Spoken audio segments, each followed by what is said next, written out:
All right, so this is an example of how to look at the fractions and decimals in different forms.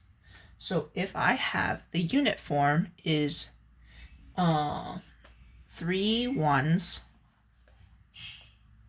and 6 tenths and 5 hundredths,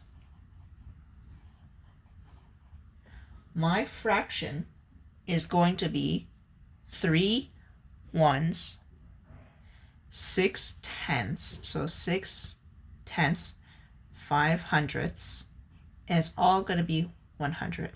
The reason is because if I look fraction in expanded form, I have 3, this is my expanded form, plus 6 tenths plus 5 hundredths.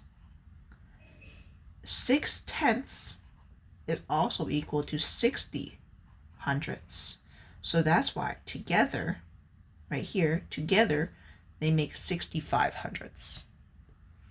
Then the decimal. So I'm going to take the decimal version of all of this, decimal in expanded form. The decimal of 3 is just 3. Plus 6 tenths as a decimal is 0.6 plus 5 hundredths, which is 0.05, where the 5 is in the hundredths place. You see, this 6 is in the tenths place, this 3 is in the ones place. So my decimal is, if I add all of this together, I have 3.65, or 3 and 65 hundredths. So if you pay attention here, I have my ones, and then I have decimal, this is ones for O.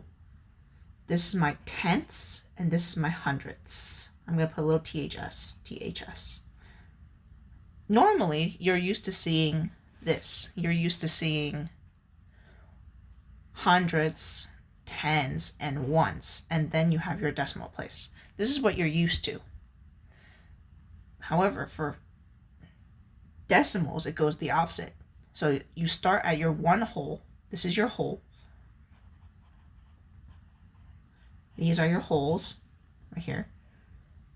And then from here, these are your decimals from here.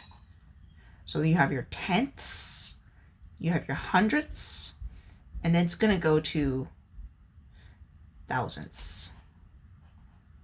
THS. Okay? All right, so place value. So these are all your place values: hundreds, tens, ones. Then it goes tenths, which is your 1/10, and then it goes your hundredth, which is your 1/100. Okay? These are also your dimes, which is your 10 cents, and these are your pennies, which is your little pennies, 1 cent. This is your cents side, and this is your dollar side. Okay? If you're thinking, this is my one whole, this is my 1/10, this is my little hundredths, okay? And this is my 10 stick for the hundreds. For this the whole, and you're used to your hundreds looking like this. The decimal is the same way, except this is your whole, and the sticks and your dots just get smaller, and like it becomes like an even tinier dot when you get to the thousands. Okay, this is your little hundreds dot. So this is what it looks like. This is your tenths, this is your hundredths, and this is your thousandths. You only really need to know your tenths and your hundredths. Thousands is for the extra. Okay? If I go back up over here, if I use another example, I'm going to draw a little line, a thick line. If I go to another example, if I have, keep this because then you can see my unit form. If I have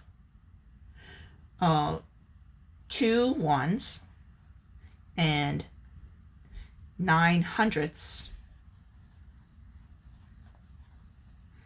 that shows me it's 2 whole, because this is 2 ones, And then I have 9 hundredths. If I show that in a fraction, it is 2 plus 9 hundredths. If I show that as a decimal, I have, again, 2 is my same, plus my hundredths. Again, if you look down here, my hundredths is the place value 2 spaces away. So it's 1, 2 spaces away from my decimal. So I need my 9 to be 2 spaces away. You see, 1, 2. My 9 should be in the place value right over here. Oh, you guys can't see. My 9 should be in the place value right over here, which is 1, 2 away. So my answer is going to be 2.09. That's my decimal version. All right, now if I do another one, I'm going to start with an expanded form. If I had 3 plus 0.1, I'll leave it like that. If I have 0 plus 0.1, this 1, if you look back down here, to let you guess, what place value is this 1 in? Yes, Lou. 1 second. Okay, so now I'm going to go to the fraction. So again, fraction is the same. 3 is still 3. Plus, this is in the tenths place. So I need 1/10. And then I go backwards. This is 3 and 1/10. And like what I just said, this is 3 ones and 1/10. Okay, then if I just change this over here to a decimal, it's 3.1, or 3 and 1/10. Reminder, tenths is right here. It is the decimal place right over here, directly to the right of the decimal. All right, this has been a quick review.